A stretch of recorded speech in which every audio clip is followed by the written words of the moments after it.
Bonjour bien-aimés, je vous invite à une lecture dans Hébreux chapitre 12. Hébreux chapitre 12 et je vais lire à partir du verset 12, donc Hébreux 12, 12. Fortifiez donc vos mains languissantes et vos genoux affaiblis et suivez avec vos pieds des voies droites, afin que ce qui est boiteux ne dévie pas, mais plutôt se raffermisse. Recherchez la paix avec tous et la sanctification, sans laquelle personne ne pourra voir le Seigneur. Personne ne verra le Seigneur. Veillez à ce que nul ne se prive de la grâce de Dieu et à ce qu'aucune racine d'amertume poussant des rejetons ne produise du trouble et que plusieurs n'en soient infectés. À ce qu'il n'y ait ni impudique ni profane comme Ésaü, qui pour un mets vendit son droit d'aînesse. Vous savez que plus tard, voulant obtenir la bénédiction, il fut rejeté, quoiqu'il la sollicita avec larmes, car son repentir ne put avoir aucun effet. Amen. L'auteur de l'Épître aux Hébreux invite les chrétiens, et là dans un contexte qui est particulier, cette invitation est faite dans le contexte de l'épreuve. Lorsque nous traversons des circonstances difficiles, eh bien il nous appelle à fortifier nos mains languissantes et nos genoux affaiblis. C'est-à-dire, cela caractérise vraiment une épreuve tellement intense que parfois tu as l'impression que tu ne peux même plus tenir debout. Cela caractérise une difficulté, un passage dans ta vie qui est vraiment compliqué. Eh bien, dans ces moments-là, le Seigneur nous invite à rester fermes, à nous fortifier. Ce qui est intéressant, c'est qu'il nous est dit « fortifiez ». Donc, vos mains languissantes et vos genoux affaiblis. C'est-à-dire que c'est à nous de nous fortifier dans le Seigneur. C'est à nous d'aller vers lui. C'est à nous, vous voyez, c'est-à-dire qu'il y a comme une démarche, une rencontre. Voilà, il y a comme une rencontre. Et dans cette rencontre, le Seigneur constamment nous tend les bras, constamment veut nous encourager. Mais nous avons aussi besoin de faire cette démarche, d'aller vers lui et de nous réfugier en lui. Le Seigneur dit, fortifie-toi, fortifie tes mains languissantes et tes genoux qui sont affaiblis. C'est-à-dire que tu n'as même plus la force, mais tu peux compter sur le Seigneur. Et lorsque tu commences à te fortifier, il va dire, suivez avec vos pieds des voies droites, afin que ce qui est boiteux ne dévie pas, mais plutôt se raffermisse.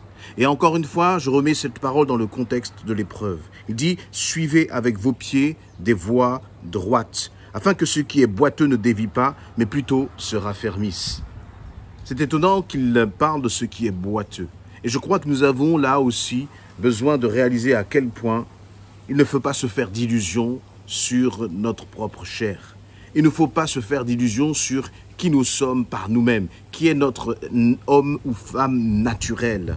Et que cet homme et cette femme naturelle, il est déjà boiteux à la base. C'est-à-dire que déjà, il y a quelque chose de tordu dans notre façon de penser, dans nos conceptions, dans nos mentalités. Et c'est lorsque nous avons rencontré Christ que tout le travail justement du Saint-Esprit en nous va consister à redresser ce qui est tordu en moi, tordu en toi, redresser ce qui est boiteux en toi et en moi. Et donc, il nous est dit, que suivez avec vos pieds des voies droites. Des voies droites. Qui est-ce que tu écoutes? Auprès de qui cherches-tu conseil? Qui sont, on va dire, tes coachs? Est-ce que tes coachs sont la parole de Dieu? Ou est-ce que tu as pour image, pour modèle, comme influence aussi parfois, des personnes qui ne vivent pas, conformément à la parole de Dieu. Lorsque tu te trouves, et surtout lorsque nous nous trouvons dans des difficultés, dans des circonstances particulières. Et j'avais parlé de cela, partagé cela avec vous il y a quelque temps, dans Jacques chapitre 1, justement, où le Seigneur nous invite à celui qui manque de sagesse, à rechercher de la sagesse, et c'était dans le contexte aussi de l'épreuve. Et là, c'est dans le même contexte, dans le contexte de l'épreuve, dans le contexte de la difficulté, où parfois il y a des fardeaux à porter. Il va nous dire, que tes pieds suivent des voies droites, afin que ce qui est boiteux ne défie pas, mais plutôt se raffermisse. Vous savez, on a donné notre vie à Christ. Un jour, on a dit, Seigneur, je te donne ma vie. Mais ce n'est pas simplement qu'il ne faut pas simplement qu'il y ait un départ. Cette vie chrétienne doit être une vie du quotidien.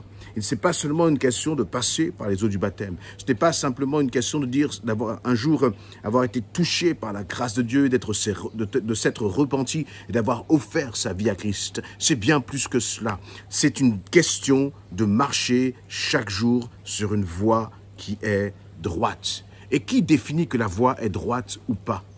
Celui qui définit que la voie est droite, en fait, la référence, c'est Dieu. La référence, c'est sa parole. Parce que nous sommes dans un monde où le bien est appelé mal et le mal est appelé bien. Et donc, si nous commençons à avoir comme référence de droiture nos propres sentiments ou la mentalité de ce monde, ou que nous commençons à nous conformer à la mentalité de ce monde, alors, en pensant faire bien, nous pouvons nous retrouver sur des voies qui sont détournées. Et le Seigneur dit ceci, et ce passage-là dans l'Épître aux Hébreux nous dit ceci, suivez avec vos pieds des voies droites afin que ce qui est boiteux ne dévie pas. Suivez avec vos pieds des voies droites afin que ce qui est boiteux ne dévie pas. Pourquoi? Parce que si nous commençons à marcher sur des voies qui ne sont pas conformes à la parole de Dieu, eh bien, soyons vrais, soyons authentiques. Cela va réveiller en nous tout ce qui est charnel, tous nos mauvais penchants. Et il ne faut pas grand-chose pour réactiver ce qui est boiteux en nous.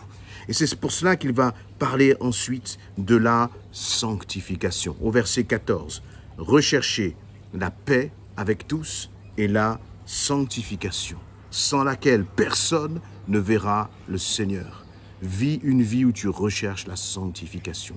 Rechercher la sanctification, c'est rechercher ce qui est agréable à Dieu. Rechercher ce qui honore notre Dieu. Voyez, ce n'est pas des questions de rites, de rituels, de nombre de fois où tu vas prier, de nombre de fois où tu vas lire ta Bible, de nombre de fois où tu vas jeûner, mais c'est d'avoir une vie où tu te poses à chaque instant, chaque moment, Seigneur, qu'est-ce qui t'est agréable? Dans le choix que je vais faire, dans le chemin que je vais suivre, qu'est-ce qui va glorifier ton nom? Qu'est-ce qui va t'honorer toi par-dessus tout? Et l'auteur de l'Épître aux Hébreux nous invite à rechercher cela. Parce qu'on voit ce mot rechercher, il y a une dimension de aller à la quête de quelque chose qui est précieux, de quelque chose que l'on peut et que l'on doit expérimenter chaque jour. Parce que la conséquence, c'est que, eh bien, il ne suffira pas de proclamer le mot grâce, il ne suffira pas de dire le nom de Jésus, mais il faudra aussi marcher dans cette sanctification, parce que si nous ne recherchons pas, si nous n'aspirons pas, si nous n'avons pas faim et soif de cette sanctification, eh bien, il nous est dit que nous ne verrons pas le Seigneur. La sanction est claire, la sanction est claire. Et là, j'ai en tête quelques peut-être personnes qui se battent justement contre le péché. Tu es là et tu te débats. Tu es là et tu as des addictions. Tu es là et puis tu sens qu'il y a des limitations dans ta relation avec Dieu, dans ta marche avec le Seigneur. Tu as encore comme des chaînes aux pieds. Laisse-moi te dire déjà, premièrement, c'est que c'est pour la liberté que Christ t'a affranchi. Tu dois déjà te considérer par rapport à cette situation, par rapport à ces choses qui te pèsent, que tu es libre en Jésus-Christ. Mais parfois, comme nous nous laissons impressionner par ce que nous vivons, nous nous laissons impressionner par les circonstances, nous avons l'impression que nous ne sommes pas libres. Mais tu dois partir de ce postulat, que dès le moment où tu as donné ta vie à Christ, alors les chaînes, elles sont brisées. Et puis ensuite, il va falloir, à partir de ce constat-là, commencer aussi à prendre position. Tu ne pourras pas lutter contre, une addiction.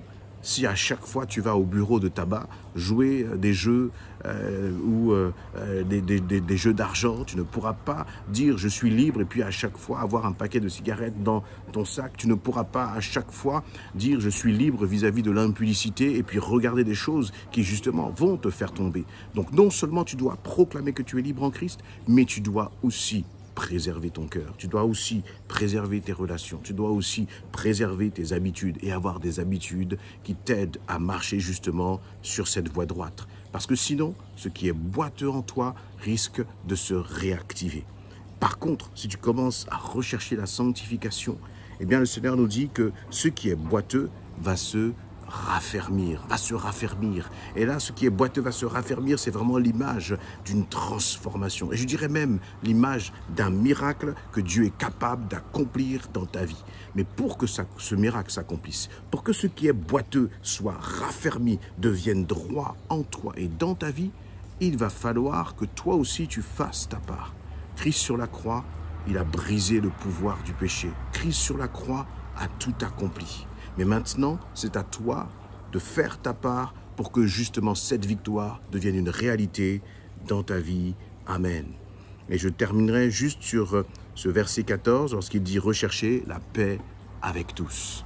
Quelle est ton attitude avec les autres? Est-ce que tu attends toujours que les autres fassent la paix avec toi ou toi tu deviens un ambassadeur de paix?